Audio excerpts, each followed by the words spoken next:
কালীগঞ্জ বিধানসভা নির্বাচনে আপনাদের প্রার্থী আলিফা আহমেদ।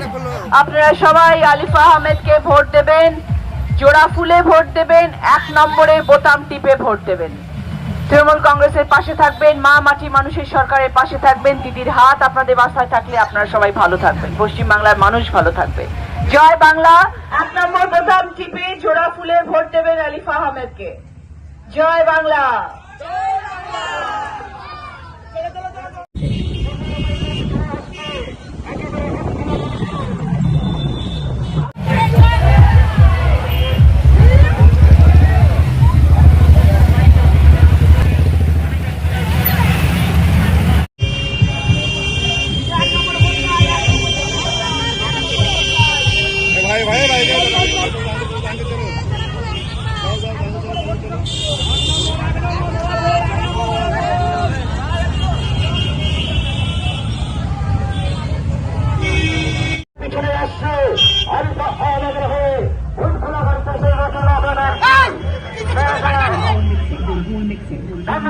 খুবই ভালো হলো এবং ভালো ভালো মানুষের ঢল রাস্তায় নেমেছিল এবং এটাই বোঝা যায় যে দিদি আছেন এবং দিদি থাকবেন।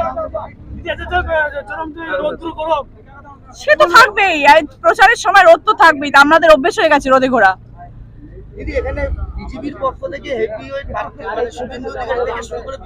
দেখুন, বিজেপি সবসময় চেষ্টা করে যান যে আমাদের সামনে কাউকে দাঁড় করিয়ে নিজেদের প্রচার করার জন্য, কিন্তু আমাদের সংগঠনের জোর এতটাই যে বিজেপির কেউ আসলেই কিছু করতে পারে না।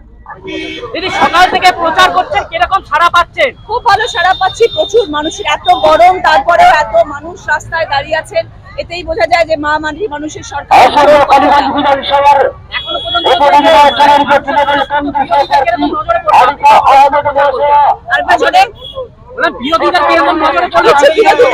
বিরোধীদের কোনো জায়গাই নেই এখানে, শুধু তৃণমূলেরই জায়গা, মা মাটি মানুষের সরকারের জায়গা, মমতা বন্দ্যোপাধ্যায়ের জায়গা, এবং এখান থেকে আলিফা আহমেদই জয়ী হবেন, আর নতুন কিছু ভাবনারই নেই। দিদি রাজ্যের সবাই বিশেষ করে মহিলারা আপনাকে দিদি নাম্বার 1 বলে, আপনার চোখে দিদি নাম্বার 1 কে? মমতা বন্দ্যোপাধ্যায় একজনই আছেন দিদি নাম্বার 1, শুধু পশ্চিমবাংলায় না, সারা ভারতবর্ষে দিদি নাম্বার 1।